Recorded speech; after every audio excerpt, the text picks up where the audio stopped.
Oh, hello. How are you? Oh, wow. We have four people watching already. That's great. So nice to see you. First of all, yes, can you actually hear what I'm saying? I'm going to just do a little bit of this. I can hear myself, but if you can hear me, please just write something to let me know. All right? So, yes, here we are. How's everybody doing tonight? Shana Tova, everyone. Oh, I should have started with that. Shana Tova. How are you? How's everybody doing? All right. I'm just going to pull up my info here, make sure that we are all good. So yeah, Shana Tova, everyone. I hope you had a wonderful Rosh Hashanah. We are getting things officially started in just a few moments. Hopefully I don't toss everything here as that's happening. All right. So yes, you are free to join the live chat at any time you wish. If you're watching on the YouTube app on your mobile phone, just turn your phone upright like that, and then you'll have the bar pop up at the bottom. Like I said, we're getting started in just a few moments. So where's everybody writing in from? If you're writing in at all, where are you watching? I want to know. Who are you? Show me your name. Let me know where you're watching from. I would love to get in this in a real chat with everybody who's watching right now. Do a little bit of. There we go. Very exciting, very exciting, very exciting. All right. So, who here knows why I'm actually doing this? I assume you had to have read the description. If not, it's just below if you're watching on the watch page. If not, don't worry about it. I'm going to explain the whole thing here. But first of all, seriously, can you hear me? Can you hear me? One person. All I'm asking is one person to let me know that you can actually hear the words that I am saying right now. I'm not going to do a Jackie Chan, Chris Tucker impression. So if you were hoping for that, it's not happening. All right? One person. Head into the chat. Just let me know. All right. Okay. So we're going to kick things off. We are now 4 minutes in. I hope you enjoyed the little bit of music that I was playing earlier. I really don't know if anybody can hear me, but considering that I've got 3 people still watching right now, I have to assume that the answer is yes. Okay. So why are we here today? It's because I'm putting on a big concert, and it's planned for 2019. And there is a lot to talk about before that actually happens because there's a lot to be planned. This is like when I announced the concert, what I really did was I announced that I'm planning the concert. I'm not, I don't have the funds yet. I don't have the venue yet, although I do have some ideas. I don't have any of those things yet. This is all to tell you to get what's in here out there into the world and to get some ideas from you so I can actually work all that together, move it all around in my head, speak with some people, and see what we can come up with to make this the most amazing experience that we can. That's the gist. That's the short. That's long and the short of it. But I've prepared an entire rundown of every last detail that I could think of at the time. So that's kind of what I'm going to be going through. And if anybody has any questions at any time, please feel free to just submit them through the live chat. Uh, and like it's right over. It should be right over there if you're watching on a desktop. And like I said, it's below if you're watching on mobile. Just turn your device upright, and there should be a bar at the bottom, and that should allow you to chat with me or with anybody else who's watching, because we've got a few people watching right now. All right, I'm going to get started. Hopefully, some more people will join as we go along, and we'll see how it goes. So, first of all, what is the concert?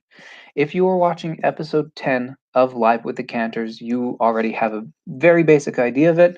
As I said in my initial announcement on that show, the plan is to take the Live with the Cantors format and completely flip it on its head.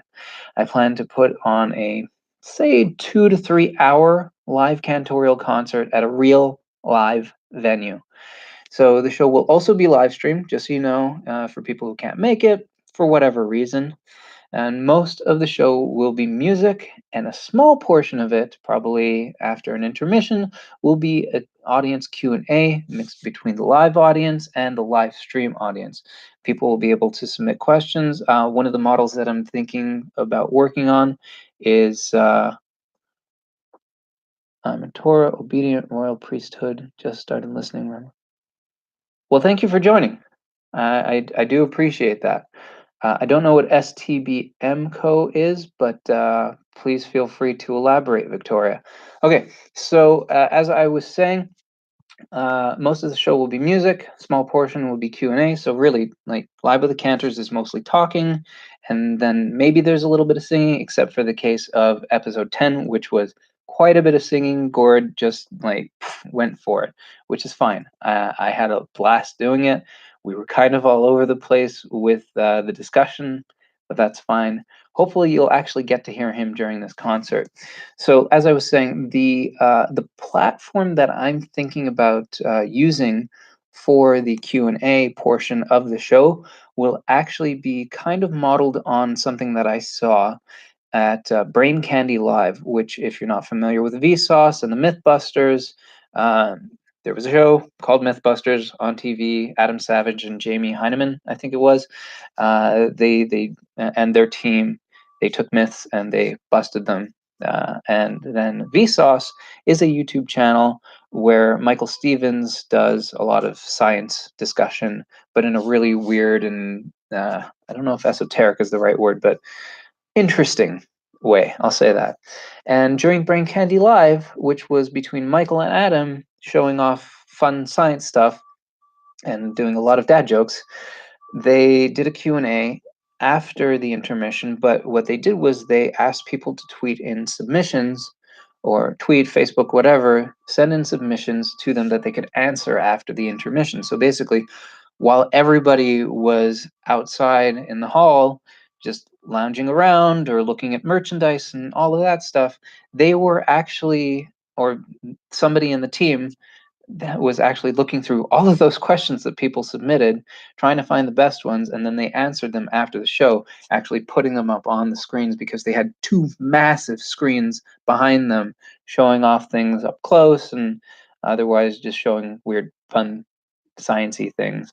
So that's kind of the gist of what I was thinking of doing with the Q&A portion. So as far as my vision for the show itself, I gave you the gist of it, but I have some very specific things that I want to. Simchat Torah, Beit Midrash. Oh, okay. Where's that located? And thank you again for joining in the live stream. Let me know how you got here, and that's it's really cool that you're here and joining.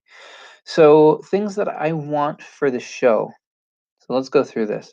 I want to get as many cantors as I can on to this project. Previous guests of the show, upcoming guests, cantors that I've yet to get a hold of, like people who are very difficult to get a hold of for whatever reason, one way or another. I want to have them on the show, budget permitting, of course. I want the cantors to be backed by a major orchestra, and I mean that seriously. If I can get the Israeli Philharmonic Orchestra, I will do that. Budget permitting, of course, but again, whatever I can manage to do in that regard, I absolutely want to make that happen because I want them to sound good themselves, and I want the orchestra that's backing them to be as just as amazing because it will improve the entire event as a whole. So there are those two things. I want the live stream to be produced by a company that is experienced with filming shows so people can watch it live or anytime. As you know, someone who was there and just wants to experience it all over again. I want them to be able to see things up close. I want people in the audience to be able to see things up close. I'll get into that a little bit more in just a second. But basically, what I'm saying with this is I want a production team both from the audience side of things. So, you know, you ever go to a concert where somebody is filming the actual concert from the crowd and shooting the crowd as well? I want that kind of thing happening for this concert. It's not going to be I guess it's not going to be a very standard Cantorial concert, but that's kind of the point. I want it to have this different twist on it, and I want it to be big, and I want the production team that is working behind the scenes to make everything happen leading up to and then doing the show itself. I want that team to be able to work together, and I want to be able to work with that team. But that really does mean bringing on other people and hiring a team that can actually make it happen. So there again, we'll get into this budget stuff later, but that's the gist of that so far. So from that whole Brain Candy Live thing that I mentioned earlier, and being able to see things up close, I want it to include screens for the live audience to see just the same as people will be seeing the live feed if they're watching on the live stream, so that they too can see things from the camera's perspectives even while they're at the show. Because again, I want it to be like a big concert. And if you've been to any major concerts recently, I believe the Foo Fighters do this kind of thing. Either they have screens in the back, lighting shows, something is happening all around, so it just boosts everything. It lightens, not lightens, enlightens. It makes everything cooler. That's the gist, and I think that would be a very cool factor within this event. Finally, I want there to be synced lighting, fully synced lighting to the music, to what's happening. So you go to a musical, you go to a big concert. Again, I mentioned Foo Fighters, but I was just at the AWOL concert over at Ashkenaz, and they had some mood lighting. But I'm thinking like I went to see Sam Roberts a few years back on Remembrance Day, and they had all this crazy lighting going on that was, again, fully in sync with the music. That is the kind of thing that I want to make happen. It's going to be a lot, I know. So, whoever's sticking around right now, I really do appreciate it. I don't know who you are, but yeah, I appreciate the fact that you're sticking around. So, first, just a quick question. Can you still hear me? And am I in sync, the things that I'm saying, with the video that you're actually seeing? Yeah. All right.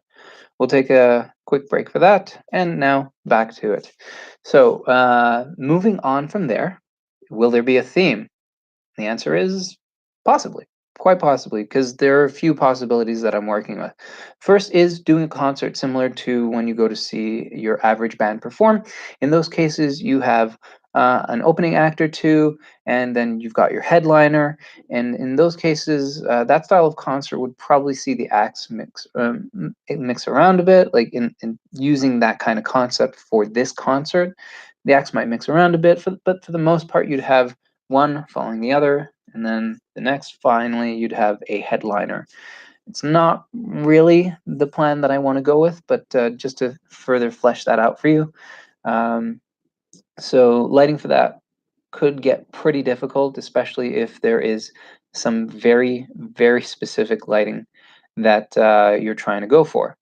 So, my idea is basically not to do that. But if it's the way that we have to do it, then that's what we'll do, because I want it to be an amazing concert. If that's what the budget permits, if that's what the production team says is going to just work best, if that's what the cantors think is going to work the best, that is my plan. And have you? Yeah, all right. I'm just going to move on to the next one. The second is a fully themed show, like a. Here's one concept that I've been working with: classic to contemporary cantorial music.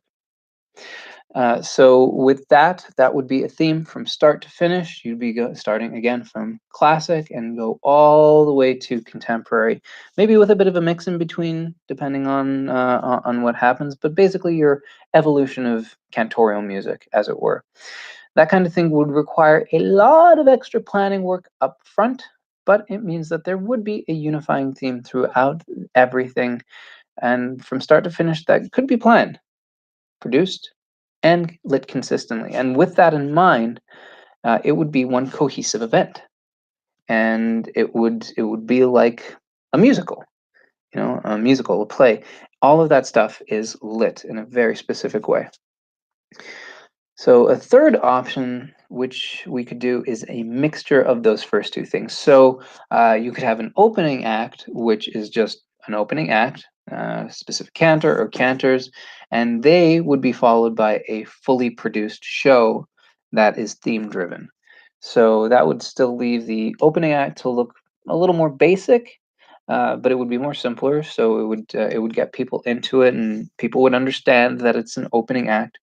And then from there, it would it would go into a fully produced musical type series of numbers. I was going to say musical number, but it would be one big show.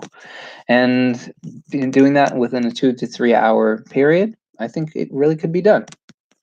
So let me just make sure. Yes, okay, so I can still hear myself. I'm going to take a quick drink of water, and I'm going to continue on. Does anybody have any questions at this time? No. Okay. I'm going to move on. I'm going to have to look that up later. Okay. So before we get into the costs and how I plan to raise the funds to make this show actually happen, I need to talk a bit about Patreon. And here's why. Actually, I'm just going to explain the whole thing. So for those of you still not familiar with Patreon, it's a membership service that lets you have early and exclusive access to bonus content from Jewish Music Toronto. Think Kickstarter, but on an ongoing basis. For instance, I regularly post behind-the-scenes photos from Live with the Cantors on Patreon, featuring close-ups of the items that the guests brought to the show to share with you, the audience.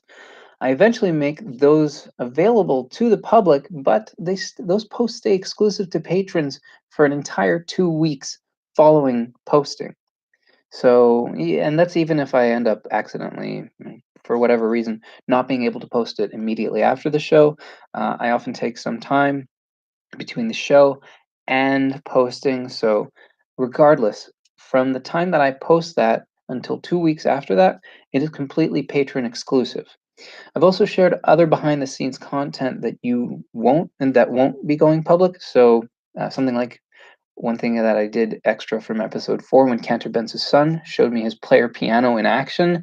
That was one cool thing. I have some video footage from that, and I actually compiled it and I shared it specially exclusively for patrons. So that is what I'm talking about. Those are the kind of exclusive things.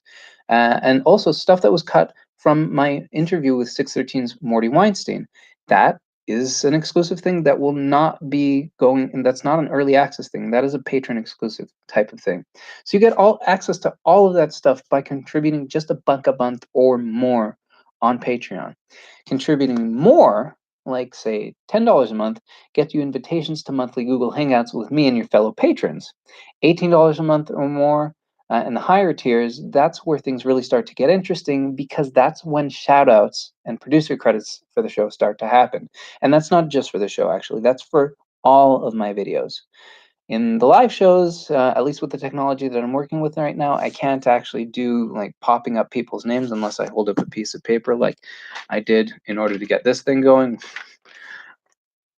But with all other shows, that's really one way to make that happen.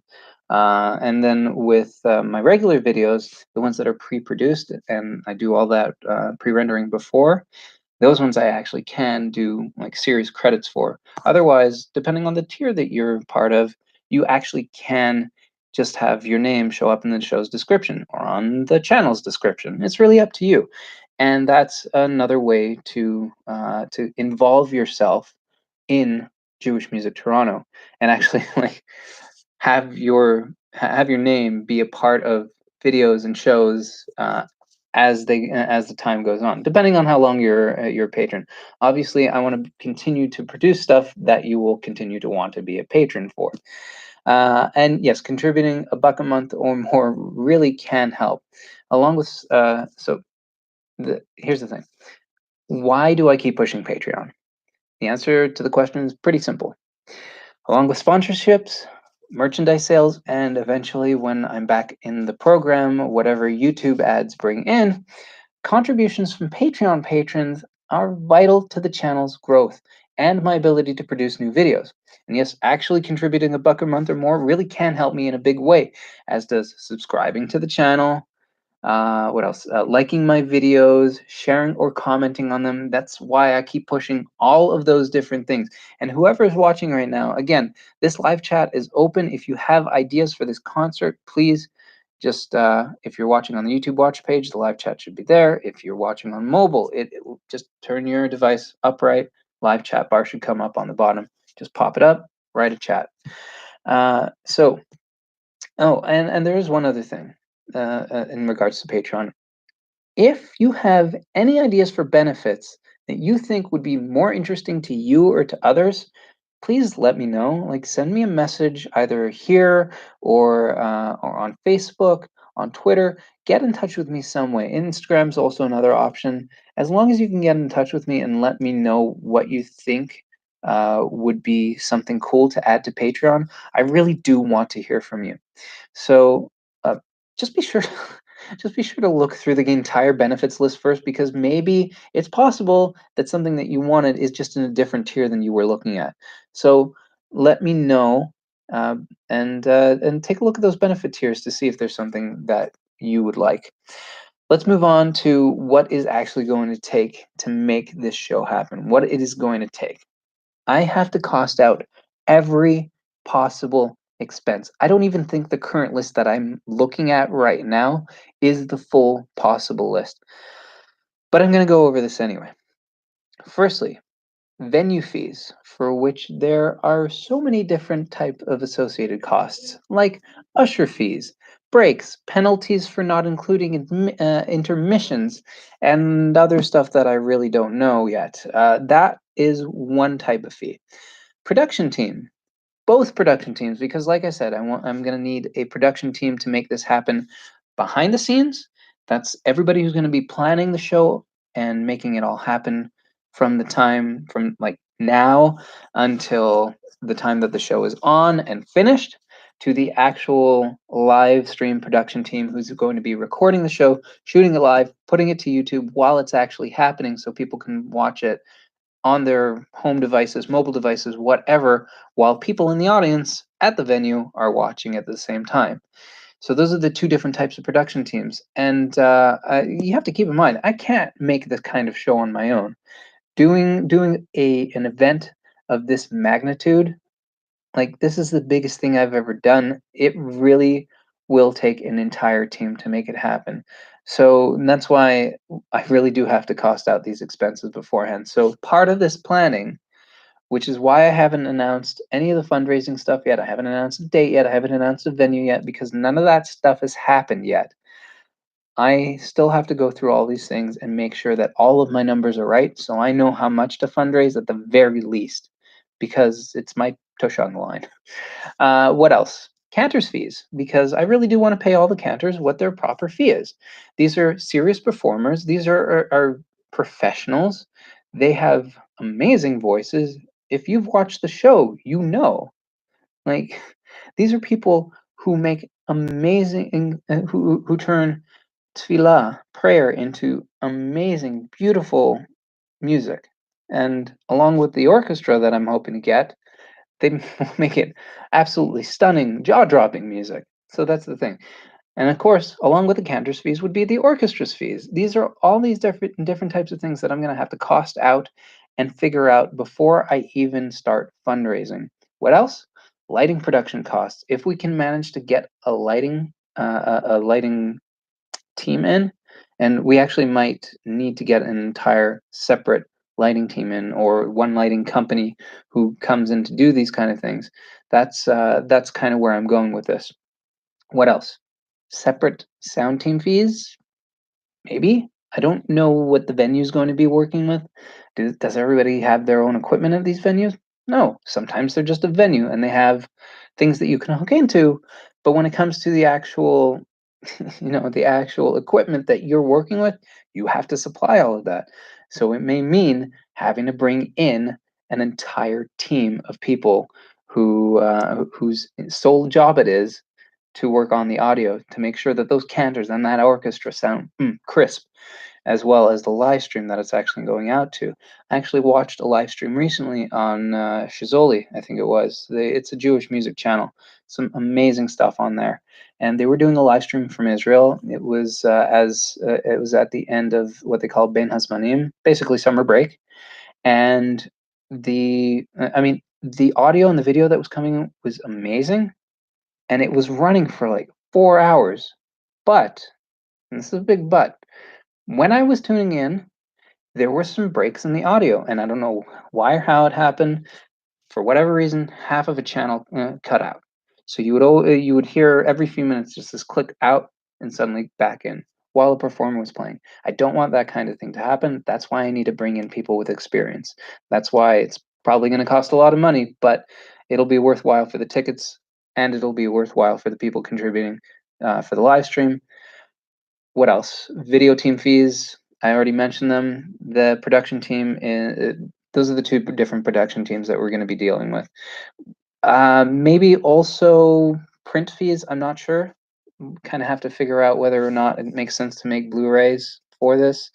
Is anybody really watching Blu-rays anymore? Or is this just really all on Netflix?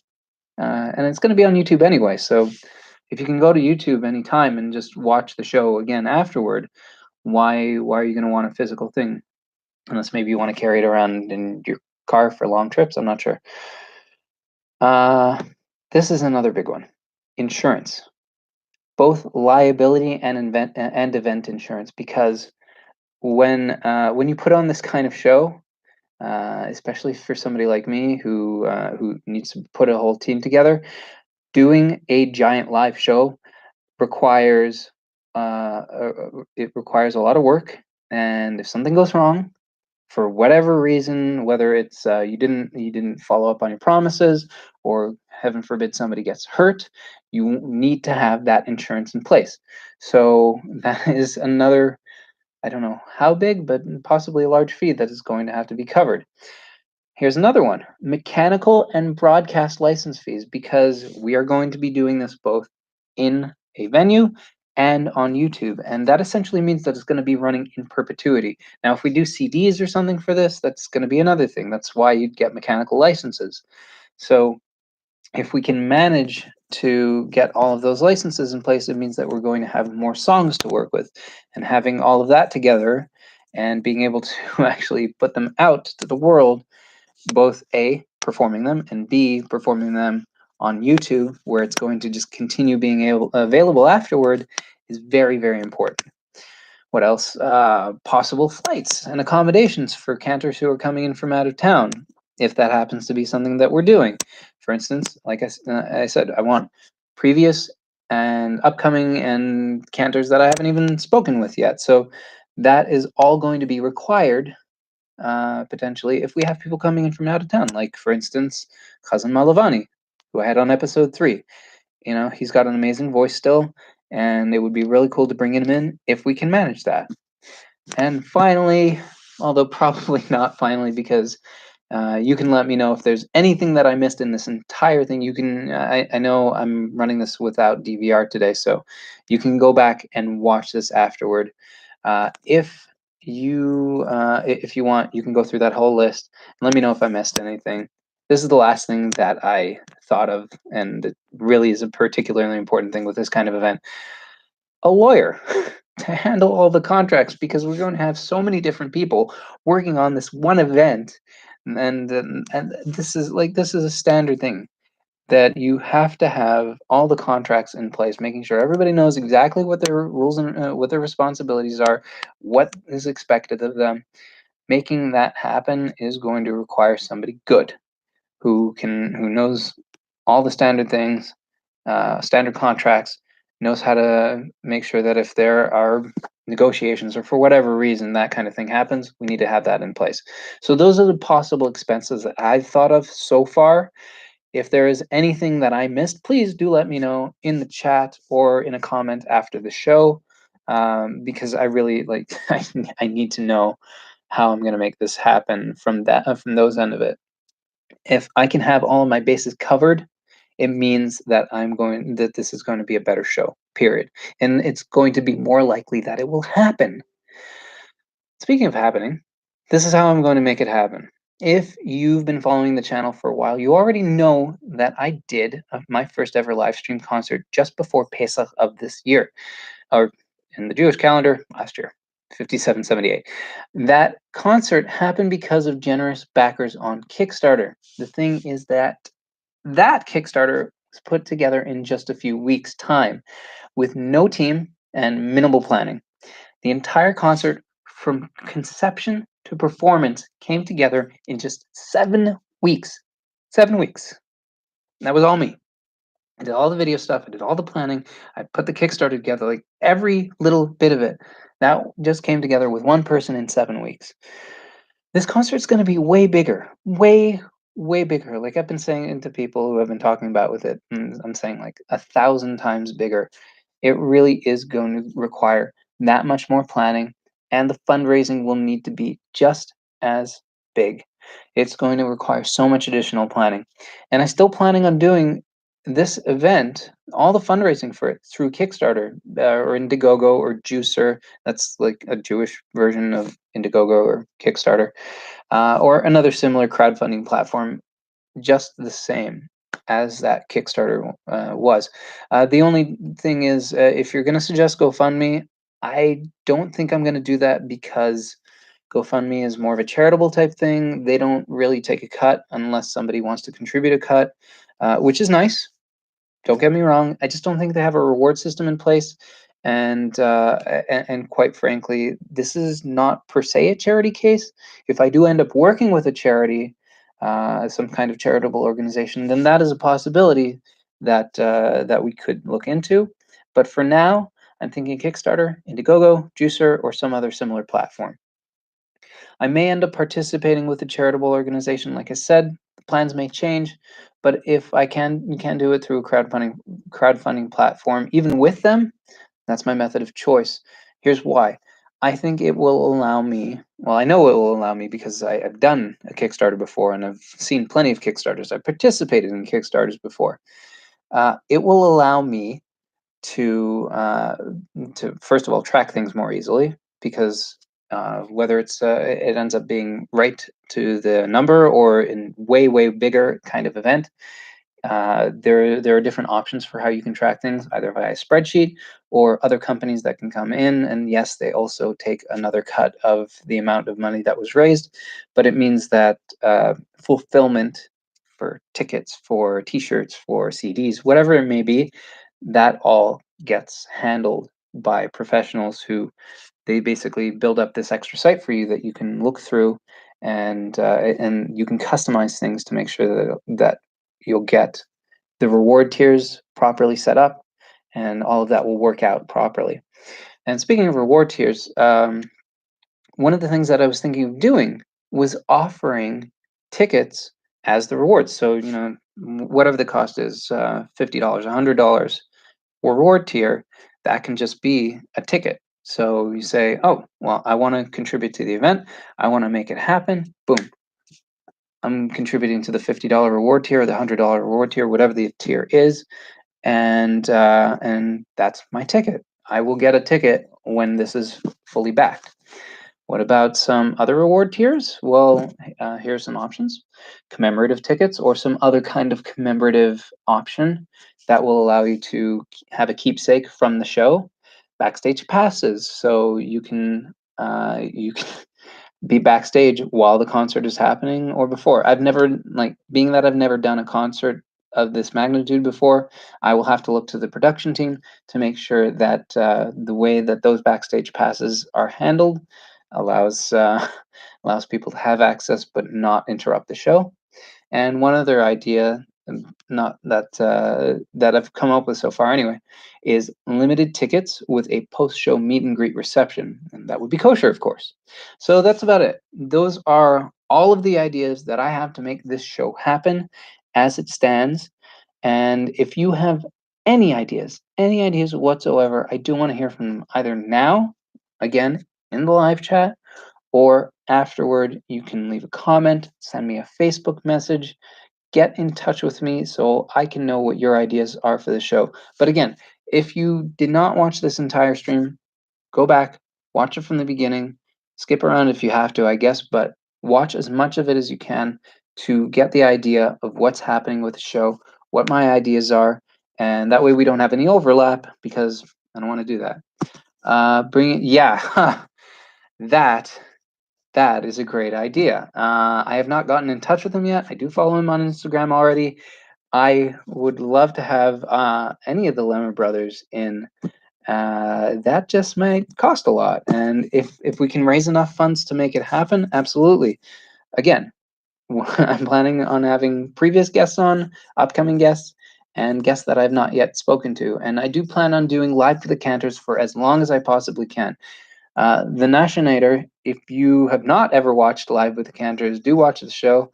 Understand that this concert that I'm talking about is planning on flipping the entire show on its head. So if you missed the earlier portion of this live stream, you're probably not quite up to to what I've been talking about. But the gist is, if you go watch the show and you're like, well, that doesn't sound like a concert at all, know that it's flipping the entire thing on its head. That's what you have to know.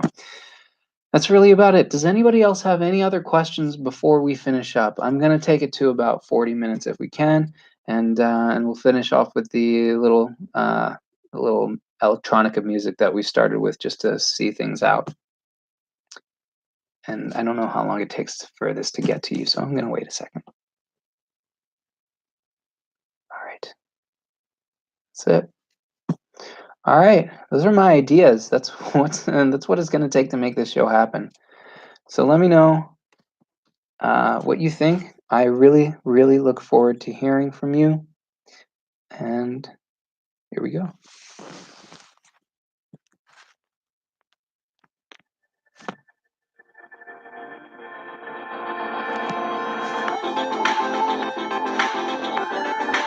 That's really it.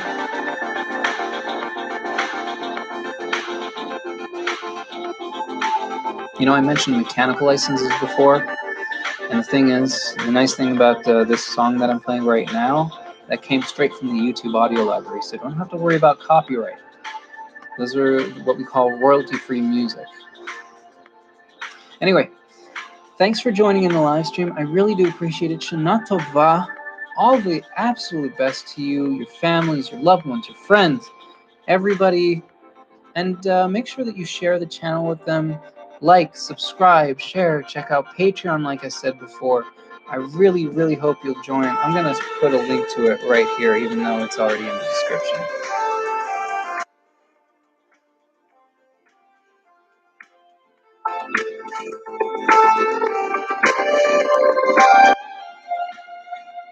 There you go. All right. If you're fasting on Yom Kippur, have an easy fast. If you need medical attention, you should probably speak with your doctor before going into the fast. Make sure that you are allowed to fast because you do not want to put yourself in a dangerous situation. That's really about it.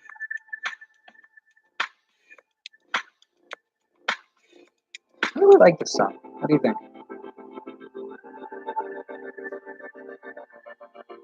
Shana Tova. Like, subscribe, share, check out Patreon, all that.